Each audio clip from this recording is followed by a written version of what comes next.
हम पढ़ेंगे त्रिकोणमितीय अनुपात एवं सर्वसमीकरण। ठीक है, अब इसमें हम देखते हैं हम लोगों ने त्रिभुज लिया जिसमें आपका क्यू ओ पी जो है एक त्रिभुज है। देखिएगा क्यू और ओ के बीच जो होता है ये लंब है, ओ से पी के बीच ये आधार आपका, और ये पी से क्यू के बीच ये कर्ण कहलाता है। ठीक है, अब देखेंगे हम इसमें sine theta cos theta tan theta में रिलेशन ये होता क्या है, ये देखेंगे। साइन कॉस टैन ये होता क्या है, देखिएगा। साइन थीटा ये देखिएगा लंब बटे कर्ण, आपको ये याद रखना है। ठीक है, कॉस थीटा उसी प्रकार देखिएगा ये कॉस थीटा, इसको हम कैसे लिखेंगे, आधार बटे कर्ण। ये है आपका टैन थीटा, ये हो जाएगा आपका लंब बटे आधार। अब इसको हम कैसे याद रखेंगे, तो एक इजी सा मेथड है लाल कक्का। इसका मतलब क्या हुआ, लाल कक्का का मतलब आपको ये याद रखने के लिए मैं बता दूं। लाल मतलब ये साइन की वैल्यू हो जाएगी, साइन थीटा मतलब ये है ना लाल, ये हो जाएगा ला से लंब। ठीक है, और ये आपका कर्ण। अब ये देखिएगा आ की मात्रा है इसमें, तो ये हो जाएगा आपका आधार मतलब कॉस की वैल्यू देखेंगे, आधार, और ये हो जाएगा आपका कर्ण।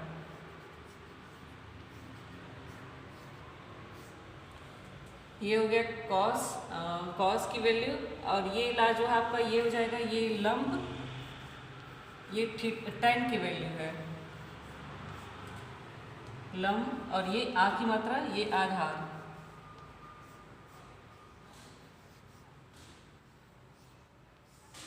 मतलब ये इजी सा मेथड है लाल कक्का, आप लोग इसको याद रखिएगा। लंब बटे कर्ण ये हो जाएगा आपका साइन का वैल्यू, और ये आ की मात्रा मतलब आधार है ना, ये आधार बटे कर्ण मतलब ये आपका कॉस का वैल्यू है, और ये ला और ये आ की मात्रा है ना, ये हो जाएगा आपका लंब बटे आधार मतलब टैन की वैल्यू है। ठीक है, आपको इसको याद रखना है। इसी प्रकार हम देखते हैं अगर हम साइन को उल्टा लिख दें, है ना, उल्टा मीन्स 1/sin कर दें साइन थीटा, तो ये हो जाएगा आपका कोसेक, पलट देने पर ये आपका हो जाएगा कोसेक थीटा। ठीक है, इसी प्रकार देखिएगा 1/cos थीटा, ये इसको हम लिख सकते हैं सेक थीटा, और 1/tan थीटा इसको हम लिख सकते हैं कॉट थीटा। ठीक है, तो जनरली आप लोगों को याद रखना है और कुछ नहीं, और इसमें कुछ वैल्यूज होते हैं जो आपको याद रखना है, तो आप बुक में देख लीजिएगा। ठीक है, अब हम देखते हैं ए बी सी, एक हम लोगों ने त्रिभुज ले लिया जिसमें आपका लंब जो है ए है, और आपका आधार जो है बी है, और कर्ण जो है सी है। ठीक है, अब देखते हैं हम इसमें पाइथागोरस प्रमेय से।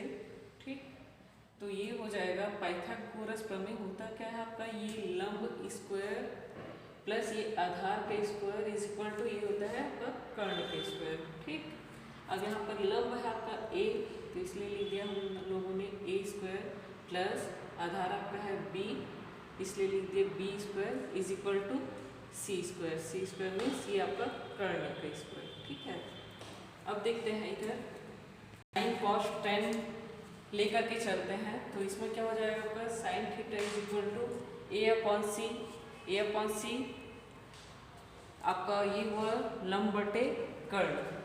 ठीक, और ये हो गया कॉस थीटा हम कैसे निकालेंगे, ये हो जाएगा आपका आधार बटे कर्ण, और टैन थीटा ये आप कैसे निकालेंगे, टैन थीटा मतलब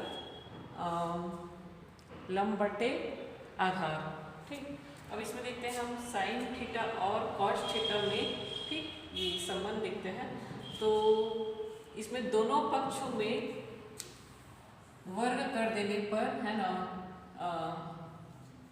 देखिएगा दोनों पक्षों में वर्ग करने पर क्या होगा,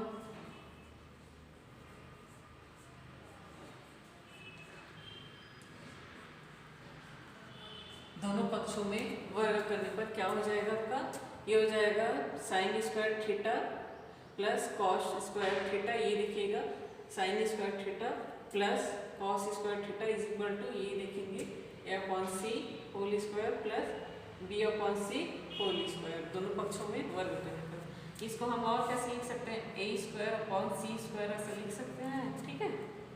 प्लस ये हो जाएगा आपका बी स्क्वायर अपॉन सी स्क्वायर, ओके। फिर क्या हो जाएगा, यहाँ पर एलसीएम हम लोगों ने ले लिया, ये एलसीएम आपका सी स्क्वायर आ जाएगा, ठीक।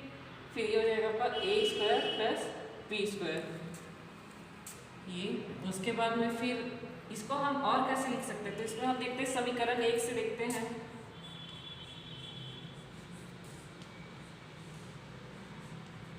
समीकरण 1 कौन सा है, इधर देखिए A square plus B square is equal to C square, इसको हम लोगों ने लिया था समीकरण 1, ठीक है।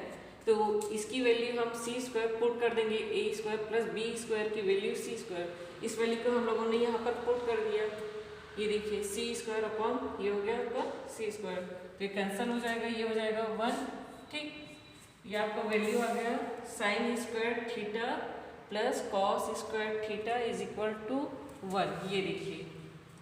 और इसको हम कैसे लिख सकते हैं, आपको ये याद रखना है, ठीक है, आगे क्योंकि क्वेश्चन इसी से ही बनेंगे, ऐसे ही इसको आपको याद रखना है। ये हो जाएगा साइन स्क्वायर थीटा, इस cos theta cos square theta को हम इधर ट्रांसफर करेंगे तो ये माइनस में हो जाएगा, तो इसको हम ऐसे लिख सकते हैं 1 माइनस कॉस स्क्वायर थीटा, ठीक। और कैसे लिख सकते हैं इसको, इसकी वैल्यू देखते हैं कॉस स्क्वायर थीटा, इसको हम ऐसा भी लिख सकते हैं और ऐसा भी लिख सकते हैं, ये आप लोगों को याद रखना होगा, ठीक है।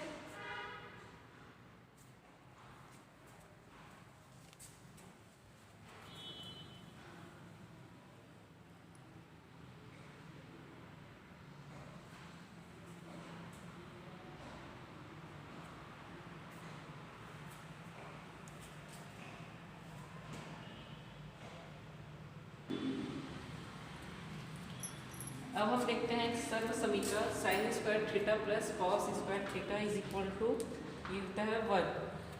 तो इसमें हम देखते हैं साइन स्क्वायर थीटा से भाग करने पर क्या होगा, ये हो जाएगा sine square theta upon sine square theta plus cos square theta upon sine square theta, sine square theta से अपन भाग देना है, ठीक है, is equal to 1 upon sine square theta हो जाएगा, ये भी ये कट जाएगा आपका sine square theta upon sine square theta, ये हो जाएगा 1, ठीक है, कैंसिल हो गया। प्लस ये हो गया आपका cos square theta upon sine square theta, ये आपका हो जाएगा cot square theta is equal to ये हो जाएगा आपका कोसेक स्क्वायर थीटा, ठीक है। ये कैसे हुआ, कोसेक जैसे कि आपको मैंने पिछले क्लास में बताया था 1 अपॉन साइन थीटा होने से कोसेक थीटा होता है, तो यहाँ पर है 1 upon sine square theta is equal to हो जाएगा कोसेक स्क्वायर थीटा। इसी प्रकार एक और देखते हैं, जैसे यहाँ पर हम लोगों ने ये साइन स्क्वायर थीटा से डिवाइड किया, उसी प्रकार देखते हैं कॉस स्क्वायर थीटा से भाग करने पर क्या होगा, तो ये हो जाएगा sine square theta upon cos square theta plus cos square theta upon cos square theta is equal to 1 upon cos square theta. अब यहाँ पर देखिएगा sine square theta upon cos square theta, ये हो जाएगा आपका टेन स्क्वायर थीटा प्लस ये हो जाएगा 1, ये कैंसिल हो गया, cos square theta upon cos square theta, ये हो जाएगा आपका 1 is equal to 1 upon cos square theta, ये हो जाएगा आपका सेक स्क्वायर थीटा, ठीक है। ये कैसे हुआ सेक स्क्वायर थीटा, पिछले क्लास में फिर जैसे मैंने आपको बताया था 1 अपॉन कॉस थीटा होता है आपका सेक थीटा, तो ये हो जाएगा 1 upon cos square theta is equal to sec square theta, या इसको हम ऐसे भी लिख सकते हैं 1 plus tan square theta is equal to sec square theta. ये आपकी जानकारी के लिए है, ठीक है, ये आप देख लीजिएगा।